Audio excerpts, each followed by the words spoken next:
हरतालिका तीज व्रत की आप सभी भक्तजनों को हार्दिक शुभकामनाएं। आइए जानते हैं सभी पूजा के शुभ मुहूर्त, पूजा सामग्री। कुछ चीज़ें आपको घर पर लाकर पहले ही रख लेनी है ताकि मनचाहा विवाह हो, पुत्र की कामना हो, रोग दोष कष्ट संकट पीड़ा से मुक्ति मिले। कुंवारी लड़की और सुहागिन महिला सभी इस व्रत को करना बहुत श्रेष्ठ और लाभदायक माना जाता है। विवाह के योग बनते हैं, पुत्र प्राप्ति की कामना सिद्ध होती है। यह व्रत माता पार्वती ने स्वयं किया था महादेव को प्राप्त करने के लिए। तो इस व्रत में सबसे आवश्यक है किसी पेड़ की मिट्टी। तो हरतालिका तीज से पहले किसी पवित्र नदी, बेलपत्र पेड़, आंवला, बड़, शमी इन वृक्षों की मिट्टी लाकर घर रखें।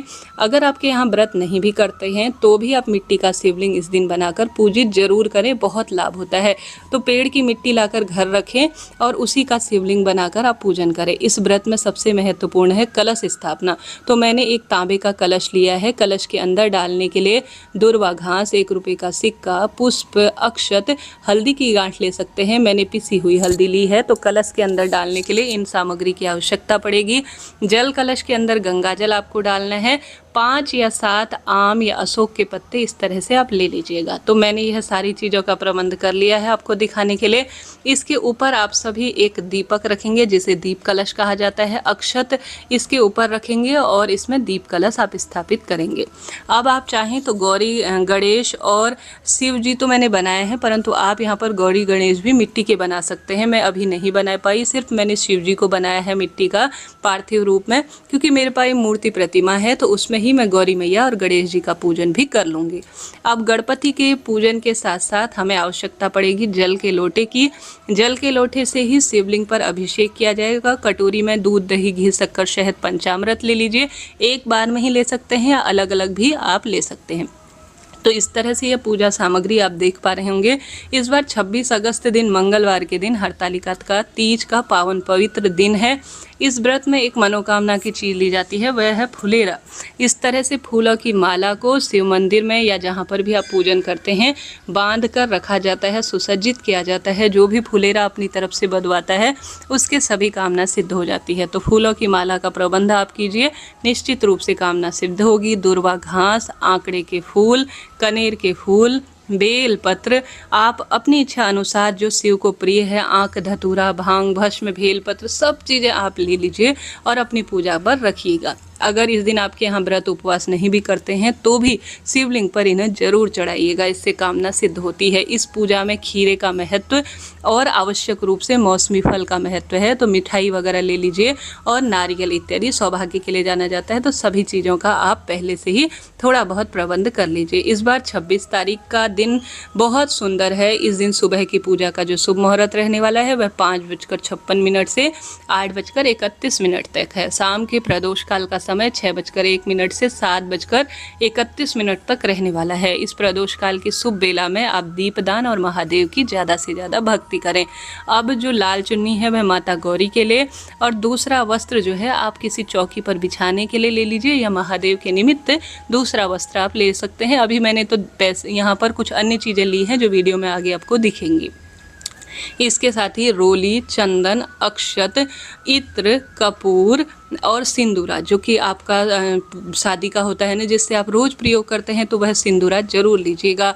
और उसी से माता गौरी को जो है सिंदूर समर्पित किया जाता है। पूजा में रही कमी के लिए दक्षिणा, धूप, दीप और साथ ही मौली और कुछ 1-2 दीपक अलग से आप रख लीजिए, जैसे कपूर प्रज्वलित करने के लिए और साथ ही दीपक लगाने के लिए। तो इन पूजा में सामग्रियों की आवश्यकता पड़ने वाली है।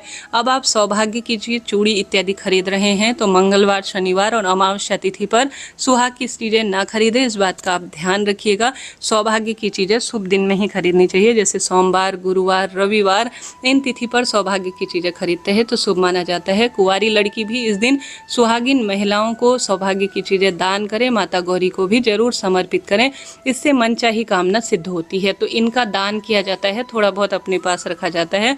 तो आप सभी सुहाग की सामग्री नई लाकर, जिसमें आपके क्षेत्र के अनुसार आप चीज़ें ले लीजिए, जरूर से आप पूजा में रखिएगा। इसके साथ साथ आप सभी को आवश्यकता पड़ेगी दान करने के लिए साड़ी की, सूट की और कुछ महादेव के निमित्त गमछा या वस्त्र की। तो इस तरह से आप सभी को यह सभी सामग्रियों का कुछ कुछ प्रबंध पहले से कर लेना है। कुछ चीज़ों का ध्यान भी जरूर रखना है, जैसे कि राहु काल। इस दिन दोपहर में 3 बजे से लेकर 4:30 तक राहु काल का अशुभ समय रहने वाला है। तो राहु काल को छोड़कर आप पूरे दिन भर में पूजा कर सकते हैं। इस दिन हस्त नक्षत्र पूरे दिन भर में हो रहा है, जो कि अपने आप में अद्भुत है। तो इस तरह से हरतालिका तीज पूजा की यह सामग्री है।